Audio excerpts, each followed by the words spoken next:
जहानाबाद के वानावाड में बाबा सिद्धेश्वर नाथ के मंदिर में भगदड़ की घटना और 7 लोगों की मौत के बाद अब प्रशासन चौकस हो गया है और मंदिर में पूजा अर्चना शुरू कर दी गई है।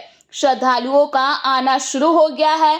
7 श्रद्धालुओं की मौत के बाद जिलाधिकारी अलंकृत पांडे एवं एसपी अरविंद प्रताप सिंह के साथ साथ वरीय अधिकारी घटनास्थल पर कैंप कर रहे हैं। घटना को लेकर डीएम ने बताया कि कांवरिया और फूल विक्रेता के बीच में विवाद हो गया था और इस विवाद के कारण भगदड़ की स्थिति उत्पन्न हो गई थी, जिससे इतनी बड़ी घटना घटी। घटना के बाद सभी बिंदुओं पर जांच की जा रही है। फिलहाल जिले के वरीय अधिकारियों की एक टीम गठित की गई है। टीम के जांच रिपोर्ट के बाद ही दोषियों पर कार्रवाई किया जाएगा। इसके साथ ही एसपी अरविंद प्रताप सिंह ने बताया कि मंदिर के आसपास लगे सीसीटीवी कैमरे को खंगाला जा रहा है। घटना के बाद से ही दुकानदार मौके से फरार है। कुछ श्रद्धालुओं के बीच में कुछ विवाद की स्थिति उत्पन्न हुई, जिसकी वजह से धक्का मुक्की शुरू हुई और ये स्थिति आई। अदरवाइज जो सिचुएशन थी वो पूरी अंडर कंट्रोल थी और मजिस्ट्रेट्स और पुलिस भी पर्याप्त मात्रा में तैनात थे। अभी क्या कार्रवाई हुई? कार्रवाई हुई है, जो दुकानदार हैं वो रात से ही बंद करके भागे हुए हैं, उनको सर्च करने की प्रक्रिया चल रही है और प्लस टोटल सभी चीज़ों के गैप्स की जांच करने के लिए एडीएम आपदा की अध्यक्षता में एक जांच कमेटी बनाई गई है, जो 3 दिन में अपना रिपोर्ट सबमिट करेगी। आप लोगों ने किस स्तर पे तैयारी की थी कल इसको लेकर के? तैयारियां हम लोग हर सोमवार को ही कर रहे थे और कल बल्कि हम लोगों ने अधिकता को देखते हुए ज़्यादा मात्रा में पुलिस बल और सिविल मजिस्ट्रेट्स की तैनाती की थी, जो कि सभी जगह प्रेजेंट भी पाए गए थे और मैं और एसपी साहब खुद यहाँ पर रात को 1 बजे प्रेजेंट थे और सभी लोग यहाँ पर उपस्थित थे और किसी भी एडमिनिस्ट्रेशन की ओर से कोई लैक्सिटी नहीं थी। बट चूँकि मंदिर प्रांगण बहुत नैरो है, वहाँ का प्रेमाइसेस बहुत छोटा है, तो थोड़ी सी भी धक्का मुक्की की हो जाने की वजह से ये सिचुएशन उत्पन्न हुई। अभी तक क्या कैजुअल्टी है? 7 लोगों की मृत्यु हुई। मैम, कल से ही सोशल मीडिया पे कई पोस्ट आ रहे थे कि यहाँ काफ़ी बदइंतजामी है, हादसा हो सकता है। जेडीयू के कई नेताओं ने भी ये पोस्ट किया था लोगों पर। नहीं, ऐसी बदइंतजामी तो नहीं थी, क्योंकि बाकी 3 सोमवारों में भी बहुत शांतिपूर्वक हम लोगों ने क्राउड मैनेजमेंट किया है। लेकिन चूंकि एक अनएंटिसिपेटेड सिचुएशन आई, हम लोगों को यहाँ पर झगड़ा हो जाने की कोई उम्मीद नहीं थी, जिसकी वजह से धक्का मुक्की हो, उस सिचुएशन की वजह से ये उत्पन्न हुआ है। Otherwise everything was peaceful yesterday also. सत्ताधारी दल के एक नेता ने आरोप भी लगाया कि वो आप लोगों को, मतलब आपको, डीएम साहब को और एसपी को कॉल करते रहे, आप लोगों ने रिस्पॉन्ड नहीं किया। उनका यह क्लेम आया है पटना से, क्योंकि वो यहाँ दर्शन करने आए थे और इंतजाम जो अच्छे नहीं देख करके उन्होंने शायद आप लोगों को कॉल किया था। हमारे पास ऐसी कोई रिपोर्ट या कंप्लेंट नहीं आई है। ठीक, थैंक यू। रहे हैं कि आने और जाने का जो मुख्य रास्ता है वो एक ही सीढ़ी है। ऊपर जाने के 2 भिन्न रास्ते और हैं, जो पहाड़ की तरफ से जो स्थानीय लोग हैं उन रास्तों को जानते हैं, वो उन रास्तों से जाते हैं। तो मंदिर परिसर में जो दुकानदार थे जिनसे इनकी झड़प हुई है और उसमें जो आई विटनेस हैं उन लोगों का बयान लेकर हम लोग प्राथमिकी दर्ज कर रहे हैं और आगे कार्रवाई कर रहे हैं। सर, रात में एनसीसी के बच्चों के हवाले कर दिया गया था। नहीं, ऐसा नहीं है। यहीं के लोग इसका जो ज्वाइंट ऑर्डर, देखिए कहना क्या है, मैं तो एविडेंस के आधार पर कह सकता हूँ। हम लोग का ज्वाइंट ऑर्डर पहले जो इशू हुआ था, जो 5 सोमवार के लिए होता है, उसमें 3 बार एडिशनल फोर्स भी दिया गया है। गया से भी हम लोगों को फोर्स मिला था। कल गया से आईजी साहब का रिजर्व भी आया हुआ था, वो भी लगा हुआ था। मंदिर परिसर में 6 पुलिस पदाधिकारी और 20 बल था, उसके अतिरिक्त एनसीसी के लोग थे। और जो बल है, जैसे आप देखेंगे कि स्टेयर्स से मंदिर का छोटा सा परिसर है और फिर मंदिर है, तो जो बल था वो क्राउड को सिस्टमेटिक लगाने के लिए और उनको मंदिर का दर्शन कराने के लिए होता है।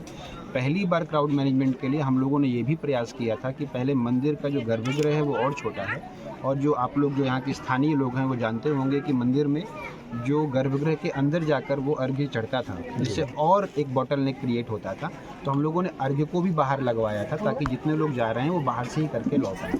लेकिन ये जो स्थानीय विवाद हुआ, उसमें एक व्यक्ति ने कोई छड़ी या लाठी चलाई, उससे आगे जो सबसे आगे लोग थे वो पीछे की तरफ बढ़े और फिर उसका जो है एक इफेक्ट, जो डोमिनो इफेक्ट है वो आने लगा पीछे, जैसा कि इस तरह की चीज़ों में होता है। और वो 1 से 1.5 मिनट की घटना थी। सारे ऑफिसर्स ने रिस्पॉन्ड किया। I can tell you with full conviction, एक आदमी को 4 सिपाही वहाँ से लेकर के आए हैं। मंदिर के ऊपर से नीचे लाना आसान काम नहीं है। और न सिर्फ उन लोगों को लेकर आए हैं बल्कि उनके अतिरिक्त जो वृद्ध लोग हैं, नीचे से टीम जा रही थी और रात को 1:30 बजे से यहाँ पर जो सिपाही और जो पुलिस पदाधिकारी लोग थे, इंडिविजुअल्स भी जो लोग थे, इस रास्ते से भी लाए हैं, दूसरे रास्ते से भी लाए हैं, एम्बुलेंस के साथ साथ जो ERSS के व्हीकल हैं, पुलिस के व्हीकल हैं। मैडम खुद यहाँ थी, पहले उनको PHC भेजा गया, फिर वहाँ भेजा गया 6 से 7 घंटे। और यहाँ से जितने भी पुलिस के लोग थे, जो ऊपर लोग थे, वो लाए, नीचे से एडिशनल फोर्स गया। अगर ये टाइमली रिस्पांस नहीं होता तो संभवतः कैजुअलिटीज और भी हो सकती थी। सीसीटीवी कैमरा लगी हुई है हाँ, घटना CCTV कैमराज लगे हुए हैं, उनको हम लोग लेंगे और उनसे जो एविडेंस मिलेगा उसके आधार पर भी अग्रिम कार्रवाई करेंगे। प्रारंभिक रूप से ये समझ में आ रहा है कि जो बंदोबस्तधारी हैं, जो और जगहों पर शॉप्स देते हैं, जिनको बंदोबस्त दिया जाता है, उनके मुकाबले मंदिर परिसर की जो शॉप्स हैं, वो जो ट्रेडिशनल पंडे और पुरोहित हैं, उन लोगों की ही शॉप्स वहाँ पर रहती हैं, जो फूल वगैरह देते हैं। भीड़ होने के चलते 2-3 संभावनाएं बनती हैं कि किसी ने इस दुकान से क्यों ले रहे हैं, हमारी दुकान से क्यों नहीं ले रहे हैं, फर्स्ट थिंग। सेकंड थिंग ये कि भीड़ से हमारी दुकान डैमेज हो रही है, उसमें किसी ने एग्रेसिव होकर ये काम किया।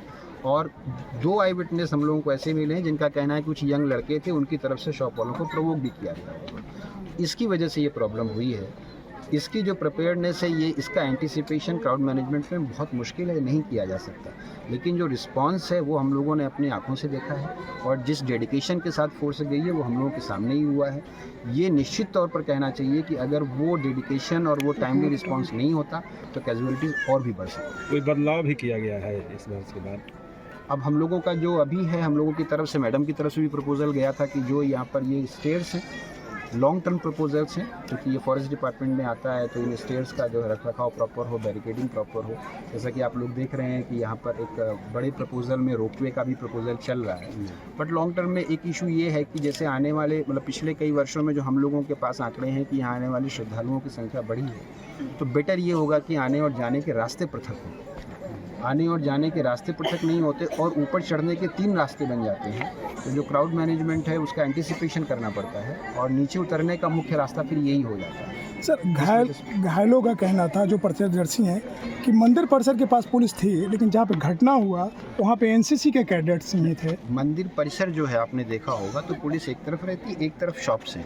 इधर से घटना हुई वो शॉप्स और क्राउड के बीच हुई, वहाँ पर पुलिस दूसरी तरफ खड़ी हुई थी। और इस तरह की घटनाएं 1 मिनट रिस्पॉन्स टाइम होता है। पूरी की पूरी घटना 1 से 1.5 मिनट की है, इससे ज़्यादा की घटना नहीं है। आई विटनेस से भी आप लोग इस बारे में बात कर सकते हैं, घायल भी आपके सामने। लाठीचार्ज की ही बात सामने आ रही थी सर? नहीं, लाठीचार्ज किसी ने नहीं किया, वो जो दुकानदार था उसने लाठी डंडा चला दिया है। This is the fact. वो आई विटनेस है, आप लोगों ने भी बयान लिया, उस तरह के बयान आपके सामने हैं। तो अभी हम लोगों के पास इतने एविडेंसेस हैं। शुरू के 10 घंटे हम लोगों ने, जो हम लोगों की प्राथमिक कार्रवाई रही है, वो राहत और बचाव पर रही है कि ज़्यादा से ज़्यादा इंजर्ड लोगों को टाइमली जो भी वो मिल सकता है वो फैसिलिटीज़ दे दी जाएँ, ताकि ज़्यादा इंजरी जो है वो हमारी कैजुअलिटी में कन्वर्ट ना हो। कितने लोग घायल अभी तक हुए हैं सर? कुल मिलाकर 16 लोग हुए थे, जिनमें 10 लोगों को जो फर्स्ट एड देके वहाँ से भेज दिया गया था। डेथ 7 लोगों की हुई है। ठीक है सर, आप लोग जिस रास्ते से भी आ रहे हैं, हम उसके बाद दुकान जो लगी हुई है उसके बीच से जो रास्ता है, आप उसी क्राउड से आप भी आए होंगे, तो वहाँ तो अभी तक आप लोगों ने एफर्ट दिखाया। दोनों तरफ जो दुकान लगी हुई है, वो ट्रेडिशनली जो यहाँ का बंदोबस्त मिलता है, वो शॉप्स वो क्रिएट किए हुए हैं। अब ये जो आप कह रहे हैं, जो क्राउड मैनेजमेंट का जो प्रॉब्लम है वो वहाँ पर नहीं है। सपोज क्राउड मैनेजमेंट का प्रॉब्लम गेट के बाहर जाता है, तो जो मेले की जगह है उसको भी हम लोग को डिस्प्लेस करना चाहिए। तो क्राउड मैनेजमेंट में जहाँ जहाँ पर प्रॉब्लम क्रिएट होती है, हम लोग उसी जगह को देखते हैं। जो मुख्य प्रॉब्लम है वो मंदिर परिसर की थी, जिसके लिए हम लोगों ने अर्घ को बाहर लगवाया ताकि वो गर्भगृह की प्रॉब्लम ना हो। एक साथ 6 लोग जाते थे और 1 निकलता था, तो मंदिर की जो प्रॉब्लम है वो सॉल्व हुई, लेकिन वो प्रॉब्लम पीछे की तरफ आ गई। अगर जो लास्ट के शेड्स हैं उनकी प्रॉब्लम सॉल्व होगी तो वो पीछे की तरफ आ जाएगी। इसका एक सिस्टमिक सॉल्यूशन देने की हम लोग कोशिश कर रहे हैं, but it will take time. अभी हम लोगों का जो फोकस है वो ये है कि जो और भी इंजर्ड हैं वो हम लोग वो कर लें। जिन 7 लोगों की डेथ हुई है उनके लिए मैडम की तरफ से वो गया है। मुआवजा हम लोग अगले 1 से 2 घंटे में ही उन लोगों को दे देना चाहते हैं, परिवार के लोगों को। हम लोग उनके संपर्क में हैं। 7 लोगों में से 3 लोग जहानाबाद ज़िले के हैं, 2 उनमें से 1 नालंदा का है, 2 पटना के हैं और 1 गया जिले के वशिंग में। तो अभी हम लोग का फर्स्ट जो रिस्पांस है वो हम लोग अगले आधे घंटे में उन परिवार के लोगों से मिलकर जो सरकार की तरफ से मुआवजा घोषित हुआ है वो मैडम की तरफ से हम लोग उनको दे देना चाहते हैं। क्या सुरक्षा में लैग की भी कोई जांच वगैरह आप कर रहे हैं कि क्या कहीं कोई लैग रहा है? बनी है, ये ज्वाइंट टीम बनी है एडीएम आपदा के नेतृत्व में। इसमें पुलिस के पदाधिकारी भी हैं, SDM साहब भी हैं, SDPO भी हैं, DSP साहब भी हैं। तो जो भी रिपोर्ट आएगी उसके आधार पर हम लोग एक्शन लेंगे। एक्शन जो होगा वो डिसाइसिव होगा। Thank you. दर्श न्यूज के लिए जहानाबाद से पवन कुमार की रिपोर्ट।